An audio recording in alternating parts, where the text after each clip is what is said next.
Hi, Indra. Good to see you again. So we've agreed to talk for lots of reasons, beyond the fun of it, the love of it, Thank you. because I think we've both been sensing for a while now something that needs to be spoken about more fully and broadly and deeply, but which often gets lost somehow, and it's difficult to even clarify what it is. But it's something to do with the feminine, broadly conceived. It's not feminism as such. It's not men and women as such. It's not about power as such necessarily. It's not about epistemology or knowledge as such. It's not about spirituality as such. But it's somehow all of these things and more converging on the issue of the masculine and the feminine, whether that's even the right frame, but different ways of knowing and different kinds of power coalescing in something that's to some extent gendered, but in ways that we can't always say, because the heat somehow takes over and the light disappears. So we wanted to speak about that because we've been keep coming into that in different ways, noticing that there are lots of online platforms shooting up where men tend to dominate or in some ways foreclose the space through the way that it's structured. Um, and also sensing a moment in the world writ large where, well, we're sort of exhausted spiritually and materially. We're in a moment of inflection and reflection through the COVID crisis, trying to imagine what are the resources we need to renew the world. And some people have this instinct that those resources may be conceptual or emotional or psychological, and they may be somewhat more in places we haven't been looking enough or making use of enough, and that those may be feminine, broadly conceived. But I want you to help me understand what that might mean if I've indeed framed it in the right way. But before we get into that, if you don't mind giving me a little bit of a backstory, just to clarify why it is we come to this discussion and how you locate yourself in relation to it. Sure. And thanks. It's a good opportunity, and I sense there's a good moment for looking at this. So I'm Indra Adnan, and I'm the co-initiator of the Alternative UK, which some of you may know. Broadly speaking, it's a new political platform, not a political party, that just seeks to address, if politics is broken, what's the alternative? And for me, this has always been a question about power and agency. If politics serves systems of agency, to put it very broadly, what is that new system, and what could the new politics be arising from that?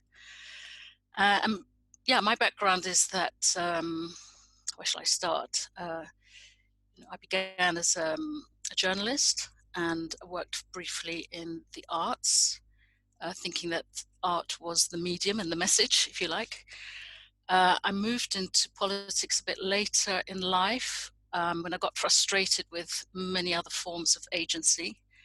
And maybe that my personal frustration was a bit of a driver in all of this. I've been a Buddhist for 30 years, and I always have to add these days that there are many different kinds of Buddhism, and the kind of Buddhism that I was part of is very much cultural, social, activist kind of Buddhism.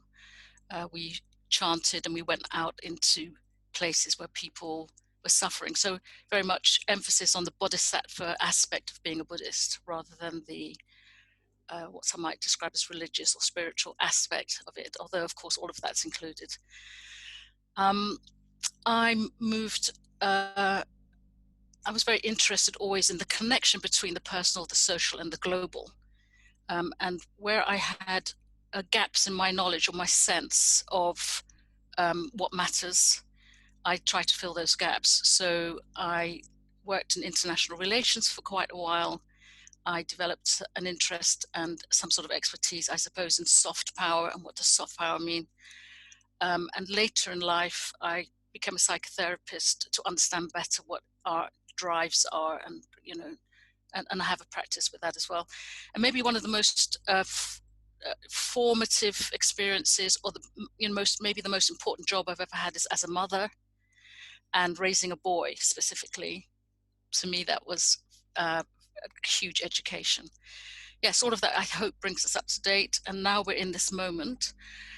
And I see this moment, it's interesting. I'm surrounded by a lot of energy and acceleration and, urgency. But in fact, my personal experience is that this is something that we imagined before. We imagined that this was coming. And really the test and the task is to stay centered and grounded and confident about what we've always been bringing. We've been in a permanent revolution. For me, that's what life is. It's a permanent revolution. So I don't know if that brings us up to date, but anyway, there may be some starting points there. Yeah. And Yeah. from the aspect or the question of the feminine, I didn't grow up as a feminist. That wasn't my socializing at all. I'm from an Indonesian family, half Dutch, half Indonesian. So I have a Catholic and Muslim background, a mixture of those two things, which might be why I became a Buddhist. But my sense of myself as the really challenging thing always for me is that when I describe to people I come from Indonesia, they immediately go into this idea that I come from a culture that doesn't respect women. But my experience was almost exactly the opposite. I didn't question my place in my family until much later, when I emerged into this space where being a professional space, let's put it that way, in this country, living in the UK, where being a woman did make a difference about how you experienced your professional life. Okay. Back to you. Okay. It's a long explanation, sorry for that. Right. So there's two terms there I want to maybe focus in on to begin with. One is soft power and the other is permanent revolution. I'm curious to hear a bit more about both of them and whether there's a connection.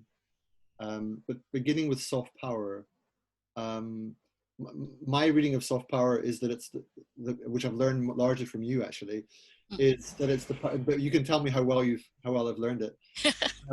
Is that soft power is the power of attraction, the power of sort of influence through invitation, and it's the kind of power that exists in a sort of ideational space or emotional space or psychological space, rather than through hard power, which is force of money or arms or sort of legislative authority or whatever. So the role of soft power is somehow to make things happen gently somehow. And yet it also has a relationship to hard power, because I think of, for example, the Beijing Olympics, where they put on this extraordinary display in the opening ceremony of precision movements that looked like it was a kind of way of saying we are the new superpower. That's roughly how I mobilize the idea in my mind, but you can tell me how I'm wrong. Yeah, no. I mean, that's a very good start to the conversation. I mean, if you think about it from the point of view of agency and why I would have been interested. So I did work in the conflict field for a long time. I worked with peace organizations. I ran something called Conflict and Peace Forums, which was like a think tank. And I saw the strengths and limitations of different kinds of conflict resolution, which were sort of zero-sum games. Okay, I'm going to go, I don't want to go too far into either one of these potential rabbit holes. But when I first read about soft power from Joseph Nye, the idea was exactly as you described, it's the power of attraction. Within a relationship between two things, there's the possibility of influence. So the action really is to make relationship. And the idea first arrived when America really met its biggest match, which was the fact that it had lost the Vietnam War for all intents and purposes. So this was the greatest country in the world, the only superpower really, losing against one of the smallest. How did that happen? They had to really think about, and it really challenged their sense of dominance in the world. But Joseph Nye came out with a whole new idea, which was America will always be the strongest country in the world because of its soft power. And it described its soft power as the power of attraction. So what constitutes its power of attraction? Ultimately, it's the story that America is able to tell about itself. So this to me is the key. Soft power is the power of narrative, actually. What story can you tell about yourself that draws people towards you and wants to make relationship, right? Now, if we think, the only thing I would challenge you on the way you described it is that you said it was softer, in essence, that it was gentler. That's not really the case. Soft power and hard power are both forms of power, and they're mutually inclusive. One has a story about the other. But if you think about, I'll give you an extreme example. If you think about how ISIS, managed to change the game with a few small, short, cheaply made, absolutely horrendous videos, you'll understand what soft power is. Right? Through image and spectacle, you can change the entire game. Okay. And that's not gentle. No. It can be just as hard as just as feel that has the feeling of hardness and violence almost as much as anything else. Okay. And if you think about how story can hijack our emotions, or how story creates trauma, ultimately, if you think about soft power, it's no contest. It's stronger than hard power, and it always has been. So without the story, hard power wouldn't have any traction. Right. But so I'm wondering if soft then is somewhat of a misnomer. Maybe not. Maybe, I mean, I don't know how deep this goes. I think this goes. Well, just because I might remind us a famous saying in the Tao Te Ching, I think, which is, the soft overcomes the hard, the gentle overcomes the rigid. Everyone knows this to be true, but few can put it into practice. I know that because I quoted it in one of my books once. Yeah. But I don't know if I know what it means exactly. Soft power is distinct from narrative power. It's not quite the same thing, but soft power is a broader framing, I guess.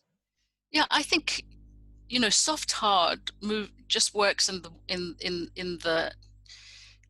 as in the binary, as a binary, soft, hard. Right. And so once you move into which one do you want to explore, then there's all sorts of new binaries appear. Right.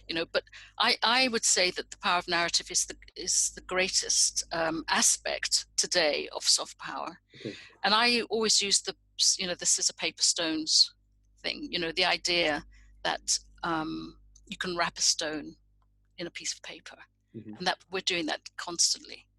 How we're now talking about what America's doing, and how we're now talking about what China's doing, could possibly subvert the world order. We're in that sort of a moment, and we're repeatedly in those moments. How was Brexit achieved if not through an idea that through doing that we would take back control? Right. And the fact that we couldn't really take back control, there is no taking back control, doesn't make any difference. It still had the power to change something that is essentially a hard set of rules and regulations that we thought were set in stone, but clearly weren't. Okay. So, but it goes to what we want to talk about a little bit, Jonathan, because sometimes when we think about masculine and feminine, or men and women, we're instantly talking or thinking about soft and hard as, and let me just follow this up slightly, which is women soft, vulnerable, needy, need protecting, men hard, strong, protective, or therefore leading. It has a lot of resonance. But is it really true? And I'm going to ask you this as a man: is it really true that a woman is less powerful than a man? This is something that we find in our most intimate personal relationships, that women can overwhelm men as much as men can overwhelm women, but in quite different ways. Sure. Quite different ways, and I think it's worth exploring. Yeah. Well, I mean, I'm struggling not to get very personal and talk about my whole life here, but the premise seems right, and I think it's good to recognize that there are multiple forms of power. The hard soft distinction is useful here too, because, as you say, when people invoke the idea of we need more of the feminine, or we speak about patriarchy and the problems of patriarchy. There's often this notion that somehow the drive for control, for dominance, for status, the function of volition that moves things forward is an inherently sort of masculine trait manifest in men. And that's not my experience. My experience is a great deal of what happens and that sort of recreates the world, the patterns of social reproduction, the patterns of care and attention and relationship that bring the world into being every day are not from that willful place. They're coming from somewhere else. And in my experience, they arise mostly from women. But so before we say any of this, we should probably just have, the controlled explosion, which is and by that I mean, to talk about the subject, one has to make enormous generalizations. And it's difficult to get anywhere without feeling that what you're about to say has several different caveats and qualifications. So I guess we just forgive each other at the outset to some extent, for moments where we necessarily have to speak of men in general and women in general, recognizing, of course, that the differences between men are as great, if not greater, than the differences between men and women. Yeah. And can I add to that, that I would ask forgiveness right now from any woman who can't see herself in what I'm saying. Every one of us has a different trajectory. I'm probably older than a lot of the women listening. And so, I have the benefit of hindsight, how I spent my life, but also I grew up at a different time. So I don't pretend to speak for all women at all. But I do think that you and I even so could have a fruitful conversation to look at, we create an entry point into the question at least. Yeah. Right. So with that in mind, what can we say of the relationship between the male-female binary on the one hand and the feminine-masculine on the other? Because I know that's my sense of that is that we elide between the two quite often. We know they're different analytically, but somehow the question of the feminine principle collapses into the number of women in any given group or on any given stage. And the question of, problems of the masculine or whatever can lapse quite quickly into the critique of some broader notion of patriarchy, which is then reinforced in a given instance by one or two guys in some random group. And so I guess the whole area is awash with this kind of noise and confusion, and yet it feels like there's something very precious to be discovered at the heart of it. I don't know how you progress with it. Where everything ties up for me is in the notion of development. So although my spiritual way of being is that everything is in the moment. For me, to be human is to live through time, right? So it's really a question of looking back and then looking forward. And looking back, it's a history of women traditionally over centuries exploring their power within the private domain. Right. So whether that's the domestic or the internal, that's where we've had, I would say, the space and in some cases the luxury to understand human relationship, the necessity and the value of care and so on. Whereas men have been working more in the public space, the public domain. And some of that is the origin of their trauma, in my view.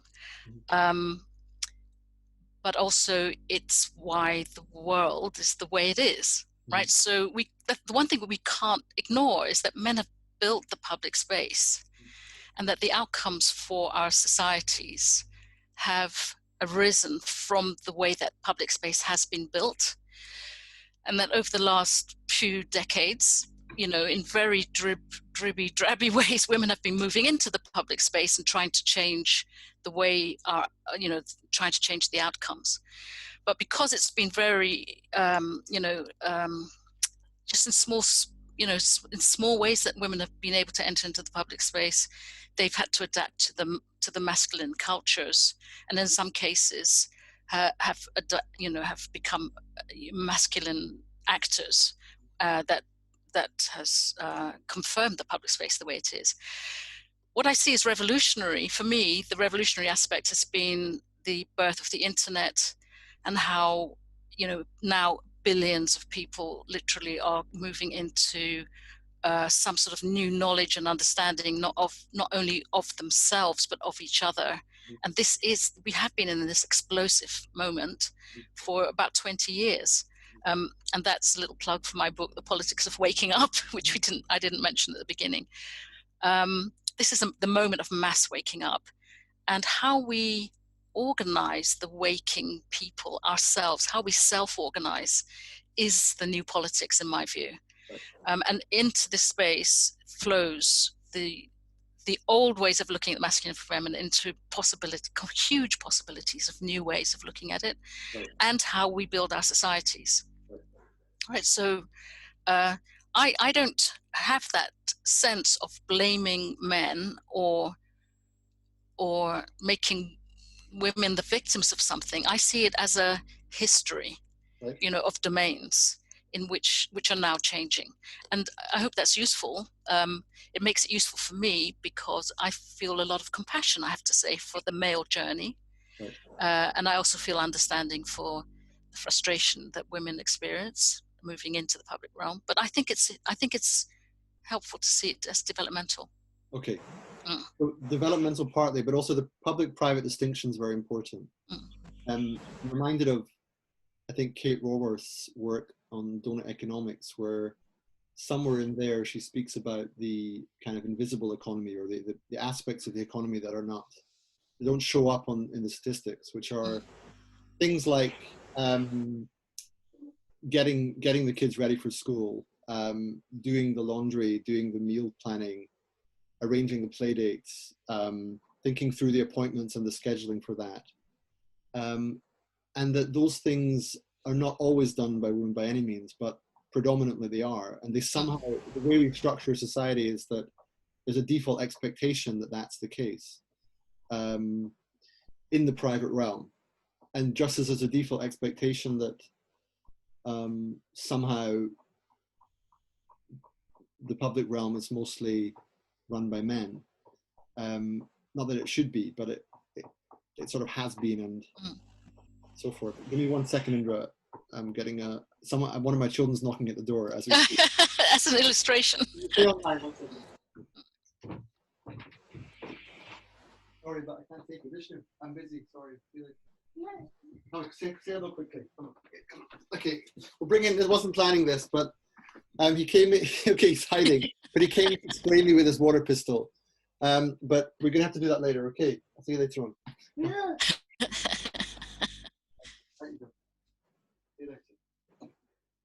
Vishnu, really, I've got it. You've got to keep quiet. Please, okay, so intermission. Yeah, the public-private distinction I find useful, because I think some of what you've been saying to me in the past is that the rebalancing in question is not just, as we often imagine, that we get lots more women into politics and lots more women into senior positions in business, and somehow the public realm is transformed as a result. It's more like that may be part of it, but there's also this twin turn in the private space where men find their administrative, emotional, psychological bearings in a more domestic setting,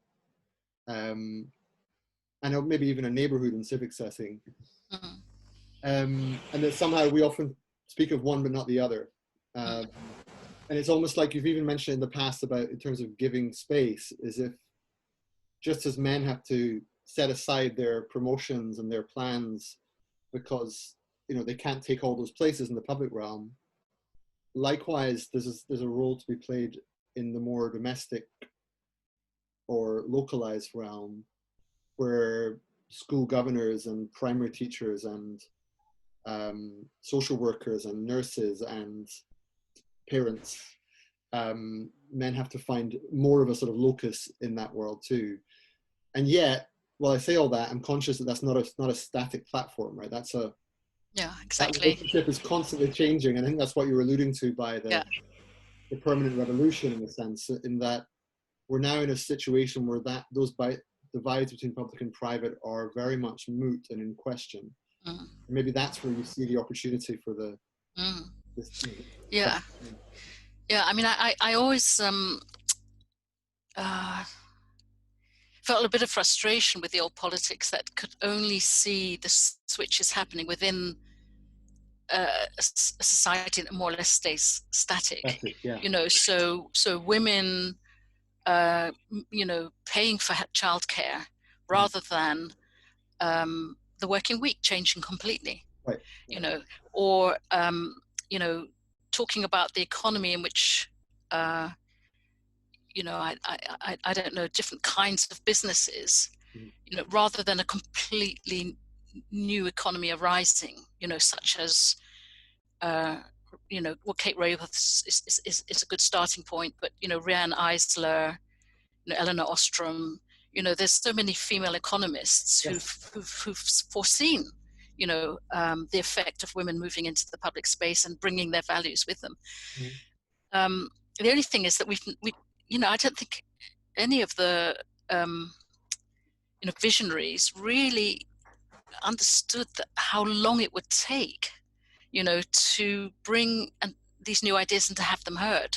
Right. And I have to say that's my experience too, that I think about the kind of politics that we might be championing as very radical, and yet they're heard as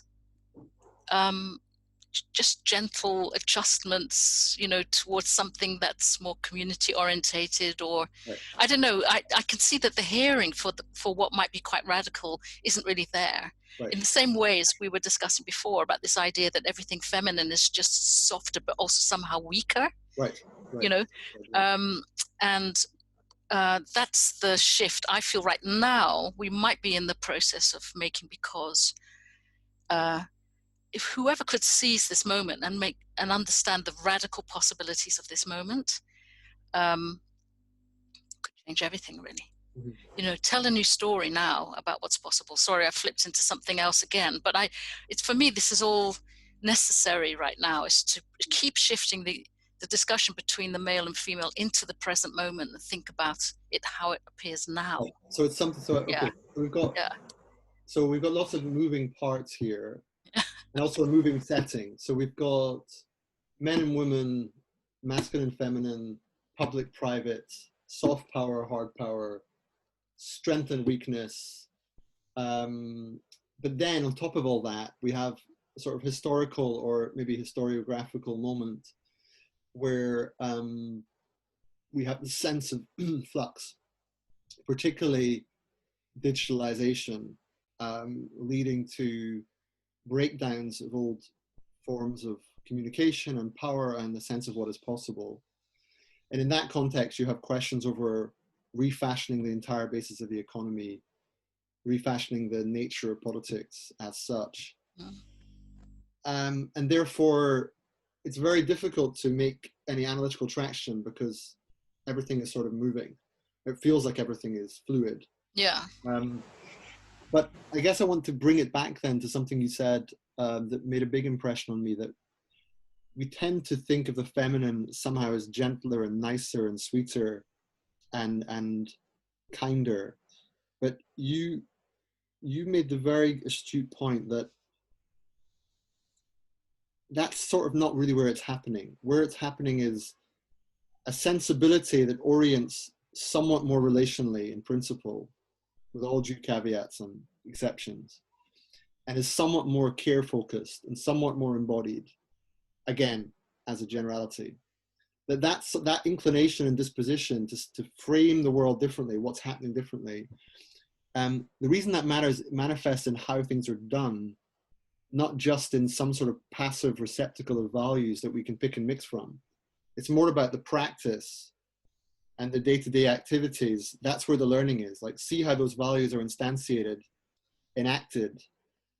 Can you talk to that a little bit? Because that's what men might, like me, might struggle to understand. Yeah, and I almost, and I feel, I just noticed myself, being a little bit overwhelming, sort of like throwing too many things into the space at once.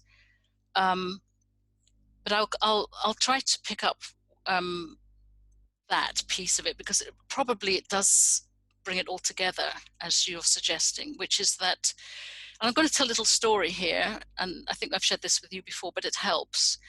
That for about 10 years I ran, or I hosted, let's say, the London Integral Circle in my house. And you came a couple of times, and others that are maybe listening to this were present in that too. Just say briefly what that was, please. Which was a sort of a study group, actually, of mostly Ken Wilber's work, but others that were in that, in that group of thinkers. I remember Terry Patton came a couple of times, and many others. And we studied what we thought Ken Wilber was sharing with us, or what he meant, week after week after week. And it was fascinating, and we had a great group of young people in the room, and it was vibey. But around year 6, I remember this very clearly, the women just decided to start a new group just for women. And because they wanted, the question that came up, and I think I was the one who asked it probably loudest, was, so what? Right. So what that we understand? So what that Ken meant this, not that? So what? How is this making any impact upon our lives, or upon society as we see it, or upon, poverty or war or whatever? We never even bring those things into the room, right? And so we created this other group, just women, and we moved, and I now retrospectively saw that as moving from the map to the territory.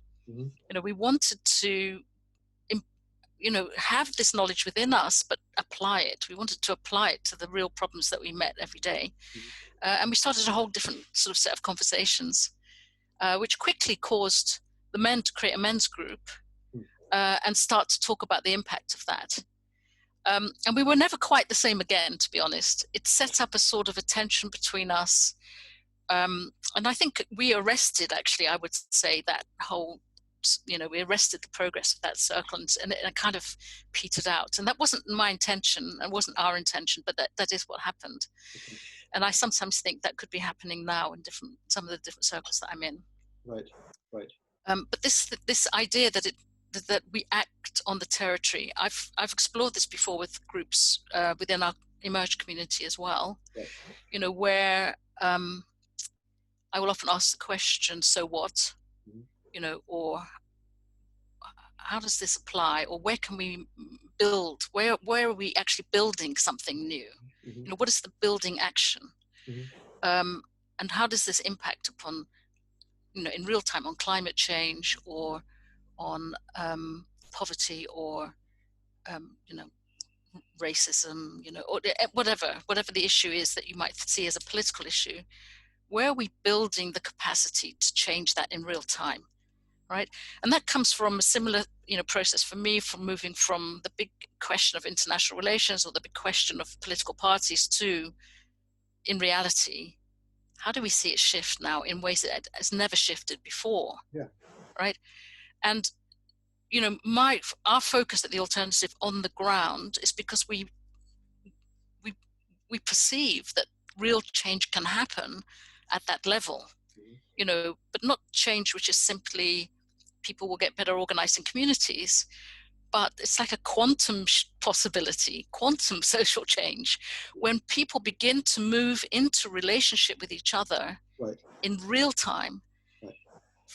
Every time that happens, worlds of possibility arise for those people that were never there for them before. And why does that matter? It's because until now, with the environmental problem as one great way of looking at it, is what has been lacking is A, the political will, and B, the social will. Mm-hmm. Our actual willingness to move into action on this has been missing. Mm-hmm. And what we're experiencing is that through moving into relationship with people and seeing yourself in this problem, Mm-hmm. it releases the will to take action. Okay. Right. So That's I'm a lot making of that it. huge No, claims. I think Yeah. it's some profound but subtle point that needs some attention. So, okay, so it's something like this, as I see what you're saying. Rather than begin with the UN climate regime and look at the national governments and the targets they set and whether they meet them and how they measure them and what that means for carbon taxes and yada yada yada.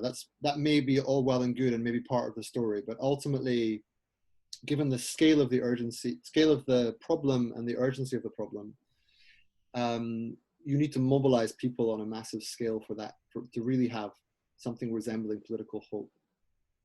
But to mobilize, we often think of it as a kind of injunction, thou must act. But I think what you're suggesting is that for people to actually find their own agency in the context of this global problem, they have to experience it in relationship. And that the way that relationship comes about is often through a sort of localized shared concern, or even just a qualitative relationship between people, someone you didn't know before, maybe someone who challenges you, someone who helps you, someone you can help, someone you has a need you notice you can meet. And somehow that action, which is often assumed to be minor in the scale of this massive global wicked problem, may be the heart of the matter. And that actually that's where the hope lies somehow.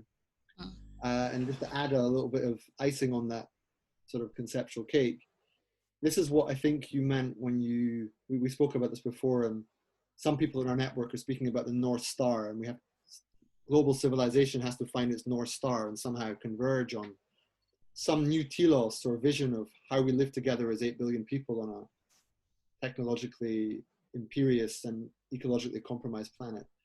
But I think what you're suggesting, Indra, is the North Star is not in the sky. It's kind of in the manger, but the manger today is not a child in Bethlehem. The manger today is something more like people in communities with real needs finding each other and thereby finding political agency, which has generative potential to change society at scale.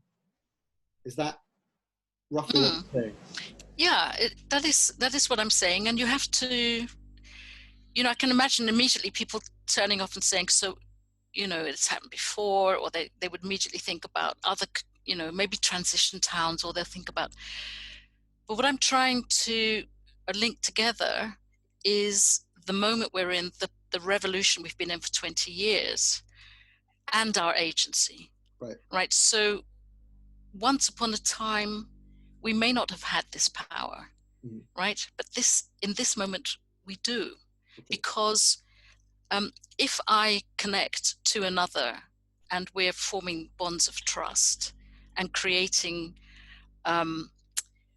resources together, we can, and creating tools and developing new practices. Now we can share that, right, with people across the world. Right, this is what I call a fractal. This is the fractal aspect of it, right? So that wasn't possible before. Before you'd have this little local thing going on, and it just stayed local. Right. Now it's cosmo-local, right? Which means not only are we doing what we are inclined to do, but we're also borrowing from the entire world. I can download blueprints for ventilators. If I have a 3D machine, I can do it here in my town now. I don't need to wait, right? And that's the explosion. That's the sort of quantum part of it. Right. It's like shifting from my personal idea of agency into something that spiritual people would recognize as my whole worldview changes. Okay. But this is not something that we've really experienced as societies, as global societies yet. but Right. we could be beginning to do that. But Okay, let me but just to go back to the broader, starting on the territory, right? In other words, doing that in person with another person, yeah, in a community, building trust. yeah. The profound effects of that, so different from imagining it could happen, or it needs to happen, or it should happen. Right. Do you see the difference? It's like I a do, very different thing. Yeah.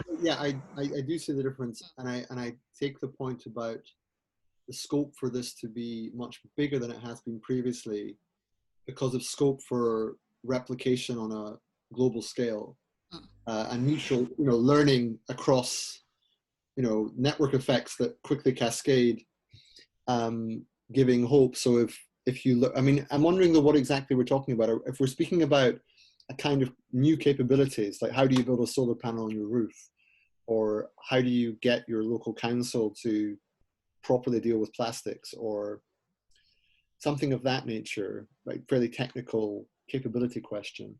But we're also dealing with issues of like emotional and psychological regulation of how do we make sense of who we are today, given that we all feel relatively powerless, and yet we're not powerless, but we have to find the patterns of agency that can be multiplied in the right way for that power to mean something.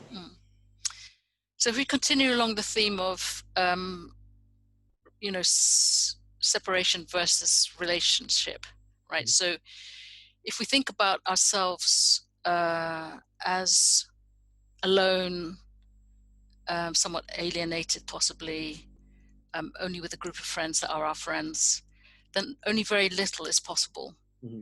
If we think about ourselves as moving into containers of trust, right? So, this is the new, it's a currency, right? It's a new form of currency. But how do we create these containers of trust beyond our own families? This is where I would bring women in very much into the picture. It's the skills to be able to do that, noticing what's needed, having the instinct to include, how a family comes together, for example, is a very skilled task. I'm not saying that men can't do it. All I'm saying is that historically this has been the skills of women. You have 5 children, each one of them completely different. How do you bring them together as a family? This is not from an integral point of view, it's sort of like teal capability. You let them self-organize, you let them be themselves, and still you manage to bring them together and create some sort of shared identity. These are the things that happen in communities, right? And it's what's been missing. It's, I describe it in civil society or like conversations as the vital social infrastructure that has been missing until now. Okay. So we don't think about this anymore as families. We think about them maybe as towns or cities of where these containers of trust could be built now in all these, using all of these new tools, and with all this new language, and that becomes a very powerful political unit.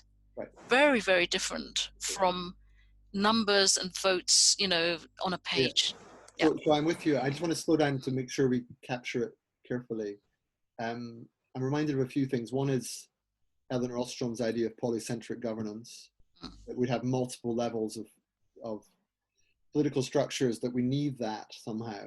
And that deals with problems of centralization, excessive centralization, and also excessive bureaucratization, which erodes trust. And it gets beyond maybe the naive vision of a universal government, but it allows for patterns of connection across countries rather than just within them. The second thing that came to mind was the relatively new, maybe it's not that new, but it's new to me, notion of a global civil society. In some ways, it's as old as the hills, but it gets this notion of people collaborating and coordinating across countries in the kind of units you're alluding to. And the political hope may be invested in global civil society, by which I mean, it's not about electing the right governments in about 200 countries of the world. It's something more about the qualities of human beings that are mobilizing in the right way at a local and regional level, starting often on a street by street, house by house, person by person level. And that somehow what you're intuiting, I think, is there's a potential multiplier effect here that we need to attend to, which is something to do with the capacity to learn from each other at scale relatively quickly, if we learn the practice properly. So that's how I'm seeing what you're saying, but also the unit of trust notion is quite fundamental, because I believe on many measures, lots of countries have seen social trust eroded in recent years. Trust in government is certainly very low. As a result of COVID, trust in markets might become lower as well. Like, but trust in people seems to be a source of hope, because as we begin to help each other and realize we're in it together, we feel that viscerally. This is kind of back to what we're meant to be. So I guess I'm just trying to get it, because we've taken a long way round to the feminine, but maybe very helpfully so, because in some ways we're getting into this issue of the nature of relationship, the nature of trust, the nature of power, the connection between the local and the global, or the glocal, the cosmo-local, you call it. Actually, stay with that. Just if I could ask you a question on the back of all this. The cosmo-local, what's the connection between the feminine and the cosmo-local? There's a sort of tangible question for you. Yeah, that's a nice small question. I mean, I'm not going to give you any easy answer. It's just the and even as I'm listening to your questions, I'm asking myself, how did I always relate to these different realms of being differently from the way that Jonathan's asking me this question, right? So I think it's natural to the feminine to think of everything being interrelated and organic, and not separated out into categories. I think we're obliged to become, to create categories when we move into the public space, but I think it's quite natural to intuitively respond to things, believing that everything is connected, right? So I know that's a huge claim, but that's my experience of working with women, that I don't need to explain everything. When I make a leap from one thing to another, there's a sort of, we can move there quickly, intuitively together. Therefore, the oneness, if you like, of the personal, the social, and the global, if you're allowed to talk, from the heart, for example, you're allowed to talk personally, you quickly reveal that you're, that you're seeing them as connected, right? The way I look at the world, the way I look at society comes from myself, the way I look at myself. And so these three realms are one. How you're seeing one is affecting how you're seeing the other. From a more public space orientation, I would look at I would look at the personal, the local, the global as things that need to be brought into alignment, right? So you talked about the change in global civil society. I would say, as I change, it changes. And in fact, I see that civil society is in the same revolution as a community. So a community sense of itself is happening as the global civil society sense of itself is also changing.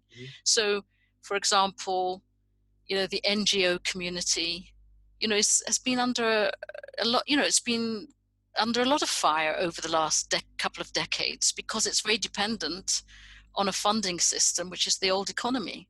So it's kind of, it's been, it's part of the old problem, but it's changing itself as everything changes. And that's what I would expect to happen.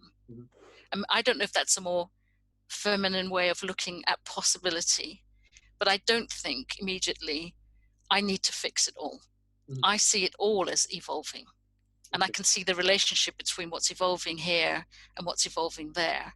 It makes sense to me in a different way. And when I talk like this, I'm very conscious that if I've tried to make these sorts of claims with other men, even my own partner possibly, I'll sometimes get a shut down. I'll be told, yeah, that's all very well, or that's a bit fluffy, or that's it. But in fact, it's based on a felt and lived experience that the three realms of the personal, the social, and the global are not three different realms. They're all within the self, and that we're affecting them all, and that cascading notion that you described happens naturally, and it's an evolutionary principle. But the fact that I expect it to happen is part of how I appear differently in the public space than maybe a man would. Okay. So, so yeah, I'm interested to see how you would respond to that. I feel like, if I'm honest, that there's a gap between what I'm sensing intellectually and what I'm feeling emotionally. So the part of me that feels the same kind of interconnection that you feel resonates with the idea that they're of a piece, and that on any given day we experience them more or less. So for example, during the COVID crisis, the global, the local, and the personal are clearly inextricably linked. And I think it's not difficult for people to imagine that. It also helps people to feel it and see it. And after this, that may be a collateral benefit of what we're going through.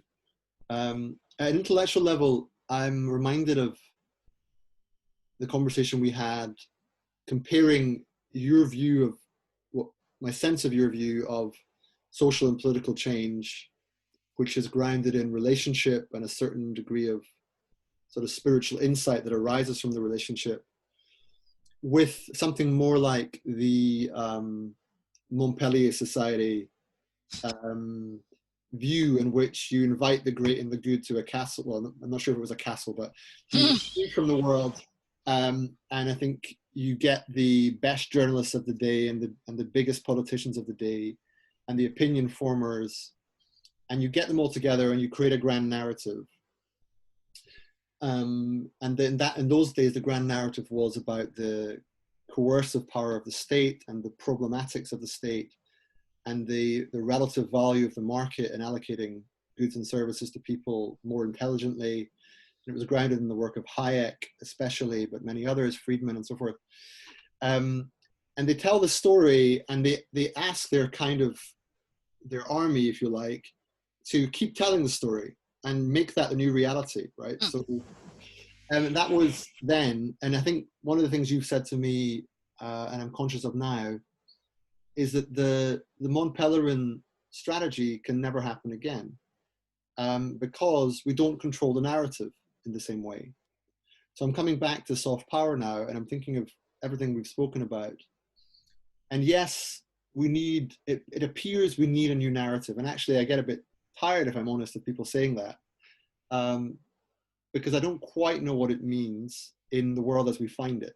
I see it in principle, but again, there's an issue of constants and variables, what's moving and what's not.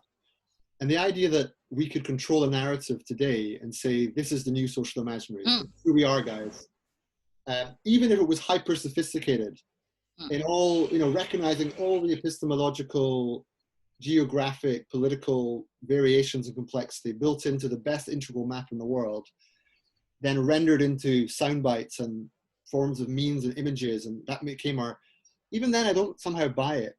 And partly I don't buy it because I think a few different things. One is it seems a bit disembedded, disembodied. And the other is it doesn't really take into account that resistance and contest are not wrinkles to be ironed out. They're sort of they're an inherent part of the world as we find it, and sort of always will be. and maybe that's not such a bad thing either. You know, that form of resistance and challenge is what keeps us awake to life. So that's a long way of saying that I do sense why the heart of the matter, one of the main active ingredients, if not the most generative one, lies in the hearts and minds of people and their immediate relationships and their capacity to find agency in their local world.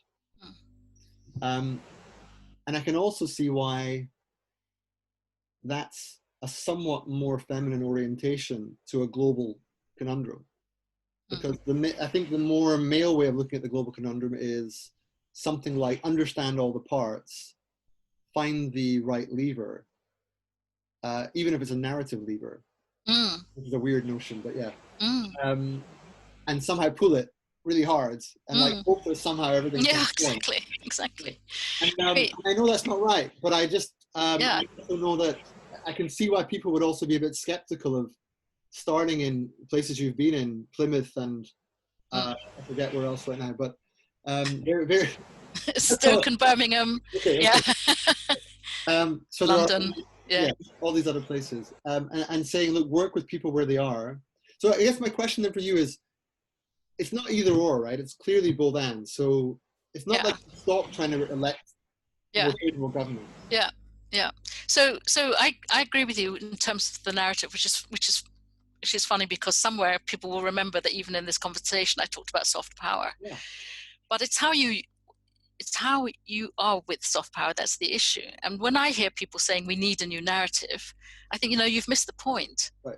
Because you're trying to now pick up a narrative and use it as a weapon. Right. That's not a narrative, right? That's not a narrative. A narrative arises from within. Right. So right now, you're telling a story about yourself and you're telling a story about me. I have no access to that, but you're telling it anyway, right? And I'm doing the same. Right. It's the new narrative becomes, rises to the surface when enough people are feeling something very similar, right? And then that becomes a new narrative. And for us, the search for a narrative at all is one that will help us move forward towards our goals. But it has to arise from a realization on the inside. The moment you're telling a new story about yourself, or this is one of the things I've experienced in different ways with Extinction Rebellion, for example, which started off. Well, and forgive me now, any Extinction Rebellion people listening, because this is just my story, right?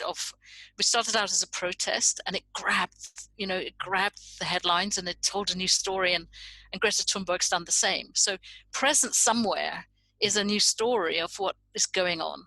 Right.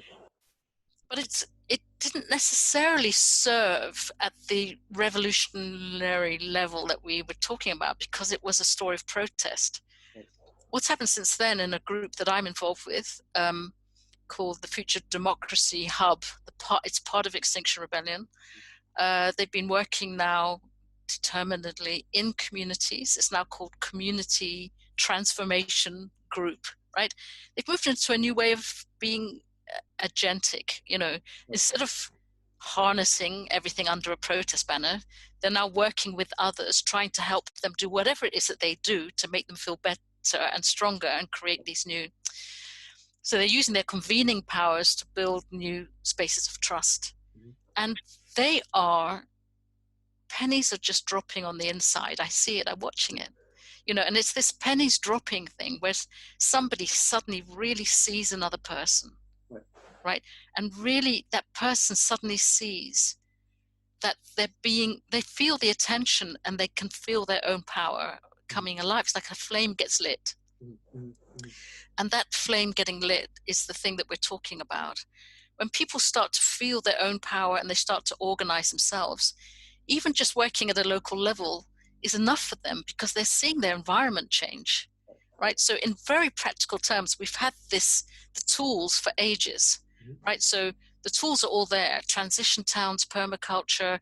We could easily become a nation of people becoming resilient. But at the moment, in the way of becoming resilient, they're also finding belonging and meaning and purpose by being with each other. So we have all sorts of social issues and mental health problems or whatever are being addressed in the same moment, right? So it's not a fix. It's not a thing that you can fix from up here somewhere. Yeah. It's a thing that has so much more power when people are realizing it for themselves and experiencing it real time. Right. And then you're reading about this, right? So Transition Networks, for example, has a global presence. It has a global network. It's now moving into relationship with networks of commoners. I don't know if you know the commoning principles, and peer-to-peer networks, and now getting this extra energy from Extinction Rebellion spaces. I mean, what I'm seeing is rapid acceleration of these spaces of trust and people moving into relationship with each other, real time. Okay. And through one person moving into relationship with another. Now, if you're looking at it from the old politics point of view and you're talking about neoliberalism, I would say the one achievement of neoliberalism and the Mont Pelerin, effect, if you like, was disconnection. Yeah. How to disconnect people and make them into effective consumers. That was the effect. The revolutionary effect is to undo that and build it from another place. That's the way that I've always seen it. The other part of it, Jonathan, is that even the Mont Pelerin actors will at some point understand that whatever they thought they achieved, they also destroyed the planet. Yeah.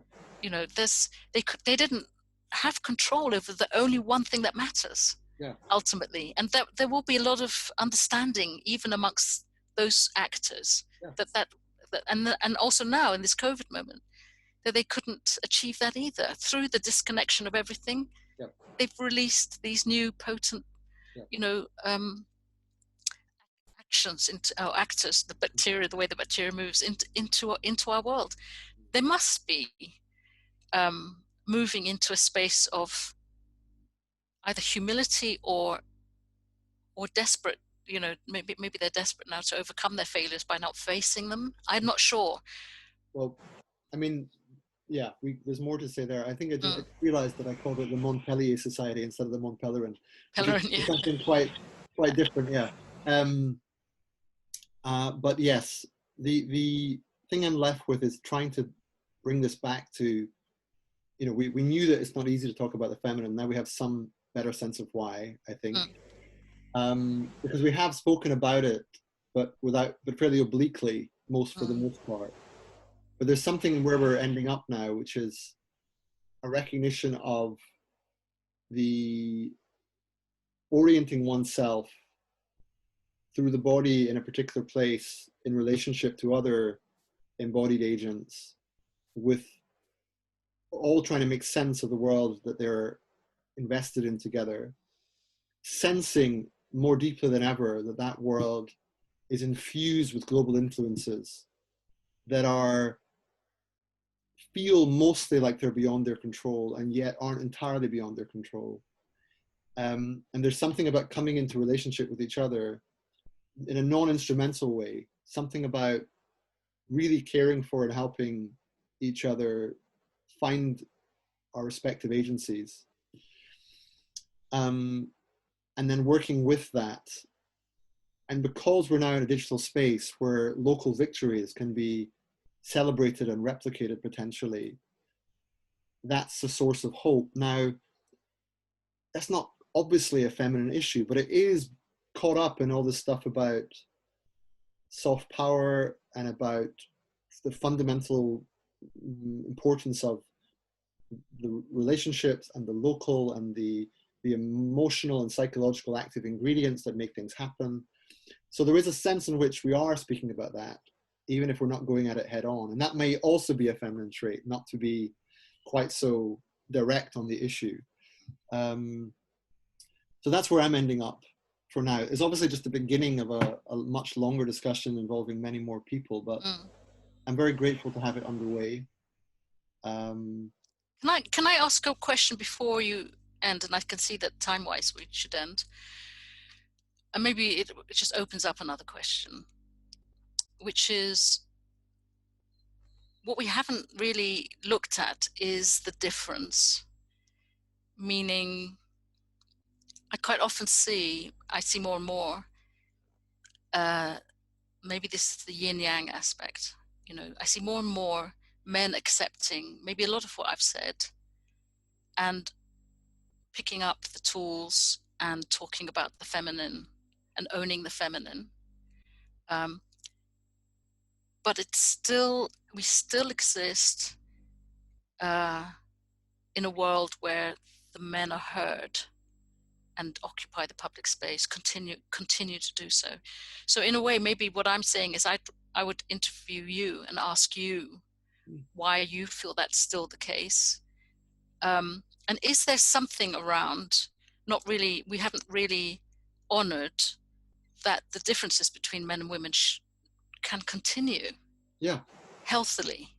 You know, so there is a male development part of this that we haven't really talked about, and it may not be that it's picking up the female tools. It may be that what we're trying to bring, and I think that certainly in our politics we're trying to bring more partnership between men and women, rather than that men should be more like women. Right. So yeah, that's certainly not my intention, and that's something I think often gets missed from the discussion. I agree, and I think you put it very well some time ago, where you said that in many of these discussions, people talk around the issue, but the elephant in the room, as you once put it, is that men and women are different, right? However, and this is something I wrote about in my recent book about chess and life, about why it's the case that so many more men than women play chess, and why it appears that men are better, and for the most part. And that's a big discussion with lots of aspects. But perhaps the key line there, and that came initially from reflecting on conversations with you, was, you know, men and women are different, but the nature and meaning and implications of those differences should not be decided by men. In other words, it has to be a collaborative venture. The reason people are terrified of the idea that men and women are different, or that frightens people, it feels coercive, it's because of the patterns of power relations for so many years, where that difference meant, therefore you stay at home and look after the kids while I get the job. Rather than, we can talk about how we're different, it will be a politicized context, how we frame the terms will matter, but ultimately we want to get to a place where the differences are meaningful with all due caveats and exceptions, and they're held by both sides in some kind of equilibrium or balance. So that's, I suppose, where you want to get to.